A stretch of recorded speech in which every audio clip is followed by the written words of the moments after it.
One of the questions that came up very early on in the conversation, and I think certainly among the four of us, is, well, how do we measure all this? And we were lucky enough to meet up with Steve and get support for the anchor dashboard as well as the other three institutions. And it's actually not the group of usual suspects that you would bring together in terms of the nature of our missions and what we do.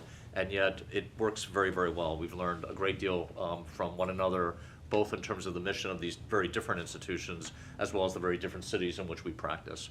And I think that's helped create a conversation, what is it, over the last 3 years now, where we've been able to trade best practices and think about measurement and the long-term efficacy of these initiatives. And it's a great thing. I only wish we could offer it to more people. Hopefully that's one of the plans for the future. I think that's the goal, right? Yeah, so we're getting there. Tom, do you want to talk a little bit about how you've operationalized the anchor mission?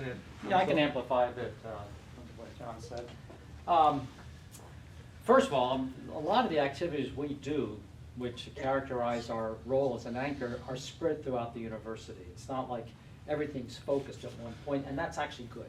I mean, it's good that we have many different departments, many different colleges, many different areas that are all involved in serving the community and reinforcing the anchor mission. But having said that, I've had people say to me, well, if I really want to turn to someone with respect to the anchor, where do I go? Is there an office? So we do have a committee we formed, and it was actually stimulated by the dashboard, so I really appreciate that. Carl Gunther is here, and he helps coordinate that committee. So we bring together different groups and different efforts from around the campus to meet on a regular basis. And certainly it's been driven by the anchor dashboard.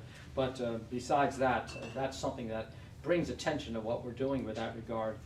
We recently hosted Campus Compact's Civic Action Planning Institute, and that was great because having a singular event like that on the campus brought a number of people together, not just from within the campus, but across the community. So we're trying to get as much attention as we can.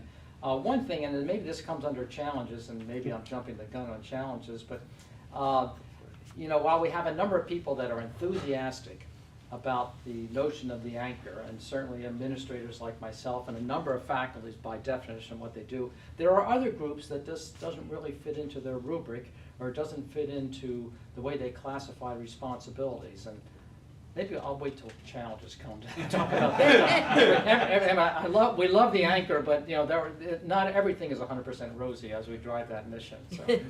Appreciate that. Thanks, Tom.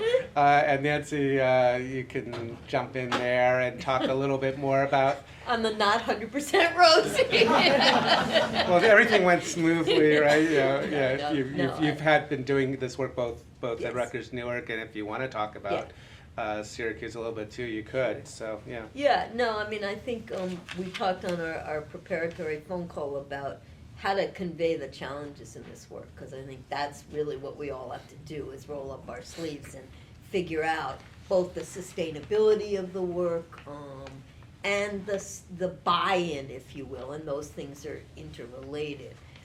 So from my perspective, the lessons that are that get repeated despite the context. And so Syracuse and Rutgers, Newark are very different, private, public, all that.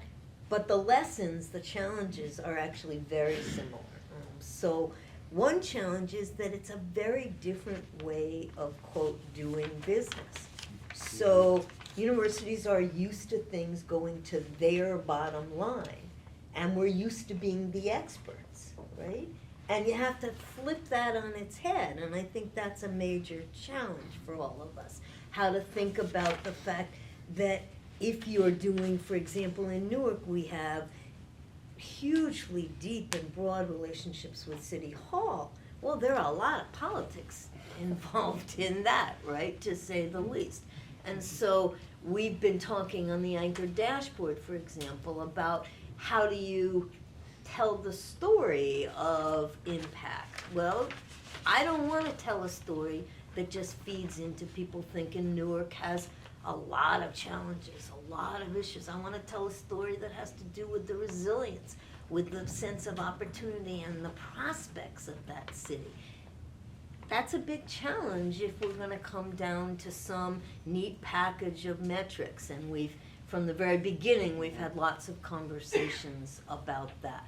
there are challenges with respect to literally how you do business. So we're part of a Byzantine, public system. How do you do local procurement? How do you make sure that the developer who does the buildings that you're doing actually hires locally? I sat with the mayor and large hospital heads and Prudential and others the other day, and we're all trying to figure out how you increase workforce participation for residents of Newark. Well, it's not so easy for me then to go back to my system and say, I'm throwing out all the rules, all the policies, and we're just gonna hire locally. I did want to add something to what was just discussed, and that is about how do you sustain this work? How do we keep it going beyond us? As I think you're probably getting a picture of Buffalo State, this is not new work for Buffalo State, but how do you keep the momentum going, and how do we keep the deepening going? And I think that means that we really have to make sure it's codified in all of our work that we do, that it is actually appears in your strategic plan, and appears in your strategic plans, and also that you allow the wonderful faculty and staff that are out there doing the work to be really affirmed for what they're doing. And so we really try to find multiple ways to kind of unleash the good work that's being done. And so that perhaps 10 years ago, I know I have John Siskar somewhere in the room who works in this area every day, maybe 10 years ago, that it wasn't so clear what we were doing. But I think that he would agree with me that now we talk about it all the time and every day. And so how many opportunities do you have on your campus to really talk about the good work that you're doing in terms of civic engagement, in terms of community work, and to make people understand that it is important work that we're doing. It is not just the extra piece that we do.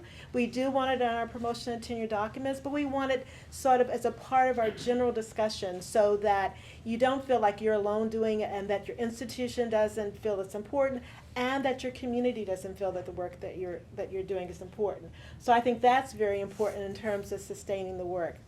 I also think that the way we connect with our communities helps us sustain the work as well, because you have various generations of individuals in various parts of their life course out in the real world as well. And that when they know that you're a good partner, then they will help to continue that discussion for you as well.